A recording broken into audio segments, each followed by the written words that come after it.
Good morning, everyone. We were going through our third lesson of geography, that is our changing earth. हमारी अर्थ के अंदर जो बदलाव, इसमें भी हमने अब तक पढ़ा था सब एंडोजेनिक एंड एक्सोजेनिक फोर्सेस की, कुछ वो फोर्सेस जो अर्थ के नीचे काम करती है जिनकी वजह से मूवमेंट होता है और अर्थ के स्ट्रक्चर में बदलाव आता है। दूसरा हमने the forces which work outside, जो बाहर काम करती हैं। Then after we read about the volcanoes, then after earthquakes. Now we are going through some major landforms.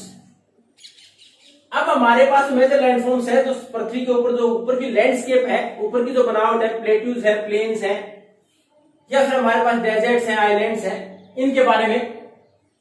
तो एक डिफरेंट टाइप ऑफ लैंडफॉर्म्स है। इसमें सबसे महत्वपूर्ण भूमिका, जो मेजर लैंडफॉर्म्स है, इसमें सबसे महत्वपूर्ण भूमिका किस चीज की होती है? अगर दूसरे लैंडफॉर्म चेंज होने की बात करें तो इसमें होती है, एक तो है weathering, WEATHERING, weathering. You have already read in 6th में पढ़ चुके हो वेदरिंग है क्या? It is the breaking down of rocks. ये breaking down of rocks due to any reason कोई भी हो सकता है। There might be a chemical reaction inside the rocks because there are lots of minerals. अब देखते हैं बहुत सारे मिनरल्स होते हैं रॉक्स में। एक रॉक फॉर्मेशन में कई मिनरल्स भी हो सकते हैं, तो हो सकता है कोई केमिकल रिएक्शन की वजह से टूट गए हो। There might be the breakdown due to change in temperature. Temperature बहुत ज्यादा बढ़ना है, कम होने की वजह से चट्टानें टूट जाए। तो इसके अंदर वेदरिंग, जो ब्रेकिंग डाउन ऑफ रॉक्स है, यानी हमारे पास चट्टानों का टूटना है, छोटे पार्ट में टूट जाना उसका, वो है वेदरिंग। तो सबसे महत्वपूर्ण भूमिका तो ये। उसके बाद वेदरिंग टूटने के बाद अगर वो वही रहे तो कोई बड़ा बदलाव नहीं आएगा। अगर मान लो माउंटेनस रीजन है, कोई चट्टान टूटी और वही ऐसी कैसी स्टेबल रह गई, there will not be any change, तो कोई बड़ा बदलाव नहीं है। लेकिन दूसरा बदलाव वेदरिंग के बाद, ब्रेकिंग डाउन ऑफ रॉक्स के बाद दूसरा क्या है? इरोजन। अब ये बदलाव कैसे हुआ? जैसे ये ब्रेकिंग डाउन ऑफ रॉक्स, चट्टानें टूटी, the force of water, wind etcetera. अगर हमारे पास पानी बहुत तेज बहता हुआ है और उसके बाद जो मटेरियल टूटा था, रॉक्स पार्टिकल्स थे, उनको बहा के अपने साथ ले जाए, यानी lower down the surface from there, वहां से सरफेस को लोअर डाउन हो गया, वहां से लेके चला गया तो नीचे होगी जगह। अब उसके बाद दूसरा विंड से हवा, लूज पार्टिकल्स मिट्टी को, उनको बहा के ले जाए दूसरी जगह। And whenever they are going to take these particles, चलो पानी के साथ, हवा के साथ चले गए, वो कहां ले जाएंगे? कहीं ना कहीं डिपोजिट करेंगे उसको।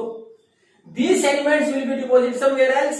वो जहां से पानी हवा अपने साथ लेके गई तो वो डिपोजिट भी होगा कहीं ना कहीं। तो इसके बाद ये वेदरिंग टूटा, उसके बाद इरोजन किसकी वजह? विंड और हमारे पास वाटर की वजह से बाहर आगे लेके गए, बहाव के साथ, हवा के तेज बहाव के साथ या पानी के बहाव के साथ, एंड देन डिपोजिटेड। अब डिपॉजिट हो गए वो एक जगह, तो लैंडफॉर्म में बदलाव आ गया। जहां हमारे पास गहरी जगह रहा करती थी, वैलीज हो सकती है, उसके अंदर मिट्टी धीरे धीरे जमा होती चलेगी, उसका प्लेन्स का रूप ले लिया गया। उसके बाद हमारे पास वेदरिंग अगर टूटने के बाद तो हुआ, तो देखा हमने lower down surface of the plateaus और द माउंटेन्स। अब ये है हमारे पास महत्वपूर्ण बदलाव का कारण, और आउटसाइड फोर्सेज है ये हमने कौन सी है? एक्सोजेनिक, एंडोजेनिक नहीं है, एक्सोजेनिक फोर्सेज की बात कर रहे हैं हम।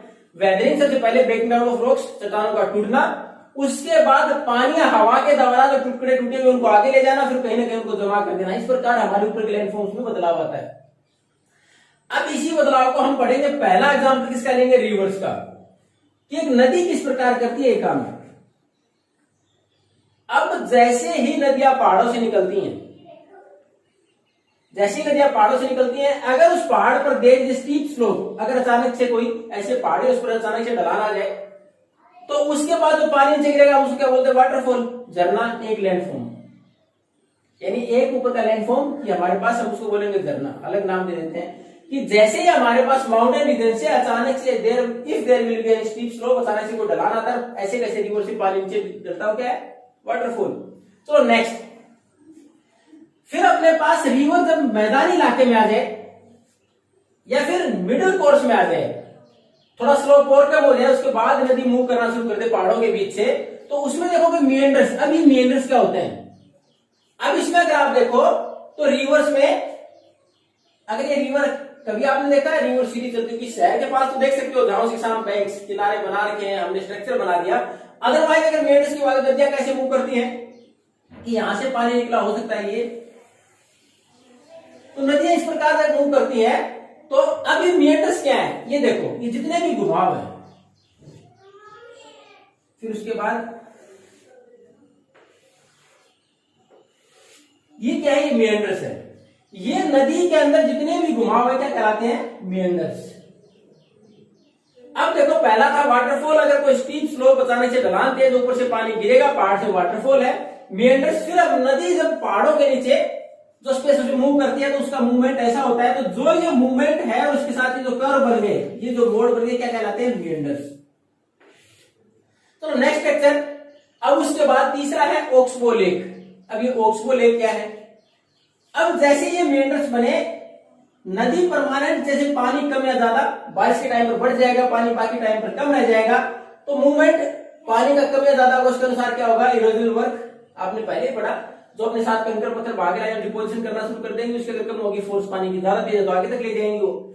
जैसे मान लो फोर्स कम हुई और उसके बाद ये यहां से बहते हुए नदी, यहां थोड़े से पत्थर कंकड़ जमा हो गए और उसके बाद धीरे धीरे इस नदी ने अपना रास्ता इस प्रकार आ गया,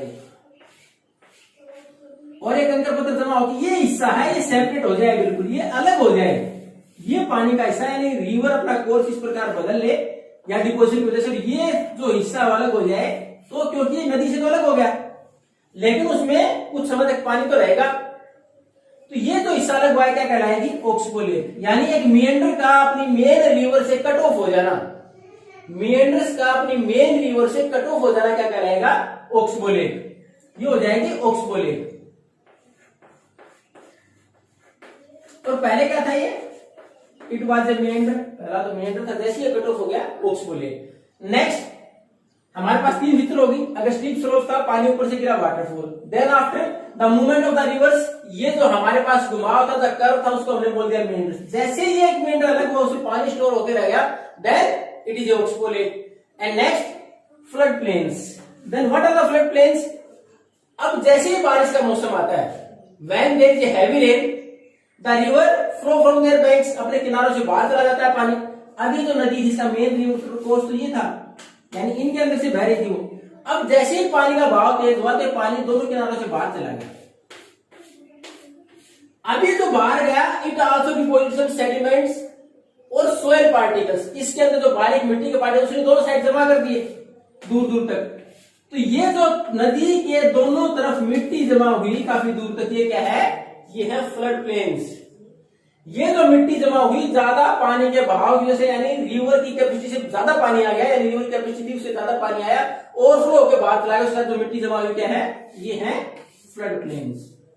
तो कितने हो गए हमारे पास, पहला वाटरफॉल स्टीप स्लोप के बाद, फिर मेंडर्स जो घुमाव थे, अगर कोई मेंडर बिल्कुल कट ऑफ हो गया, ऑक्सबो लेक बन गई थी। अब जैसे ही नदी में पानी ज्यादा बढ़ा और उसके दूर दूर तक दोनों किनारों से बाहर चला गया और मिट्टी इकट्ठी होकर क्या होगी हमारी, वो हो गया हमारे फ्लड प्लेन्स। अब देखो next levees. What are levees, अब जैसे ही नदियां पानी बाहर जाता है और वापिस आता है, तो आप देखोगे नदी के किनारों के आसपास मिट्टी ज्यादा ऊंचाई में जमा हो जाती है, यानी आगे कम और शुरुआत में मिट्टी ज्यादा जमा हो जाएगी। तो यहां दोनों किनारों के ऊपर जो थोड़ी सी हाइट बन जाएगी मिट्टी की, वो कहलाएंगी लेवीज। यानी मिट्टी की जो परत बिल्कुल किनारों के साथ थोड़ी सी, ये फ्लड प्लेन तो दूर दूर तक बन गए, लेकिन मिट्टी की जो परत दोनों किनारों के आसपास ज्यादा जमा होगी, क्या कहलाई, लेवीज। कितने हो गए, waterfall, meanders, oxbow lake, flood plains, levies. और लास्ट हमारे पास अब डेल्टास। अब ये डेल्टा क्या है, अब जब रिवर किसी भी बड़ी वाटर बॉडीज में मिलती है, आइलैंड से लेक, ओशियन और सी, जहां भी लास्ट में जाके मिलेगी, it is called the mouth of the river. यानी एक तो होता है ओरिजिन, जहां से शुरुआत हुई, और लास्ट में जहां मिलेगी वो क्या कहलाएगा, माउथ ऑफ द रिवर। अब माउथ ऑफ द रिवर के टाइम पर आप देखते हो लास्ट में पानी की फोर्स कम हो जाती है, जैसे ही फोर्स कम हो जाएगी डिपोजिशनल वर्क ज्यादा हो जाएगा, यानी उसके साथ तो सेडिमेंट्स जमा होने शुरू हो जाएंगे।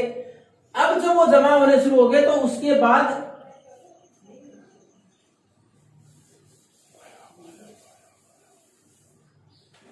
अगर हमारे पास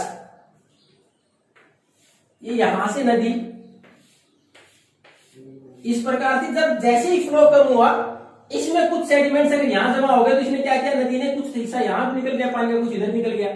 इसी प्रकार यहां से कुछ इधर कुछ इधर, देखो कितनी शाखाएं बन गई, उसके बाद फिर एक ट्रायंगल सा बन जाएगा और आगे मिट्टी जमा हुई इस प्रकार, जहां सेडिमेंट इकट्ठे होंगे। तो ये क्या कहलाएंगे, डिस्ट्रीब्यूटरीज।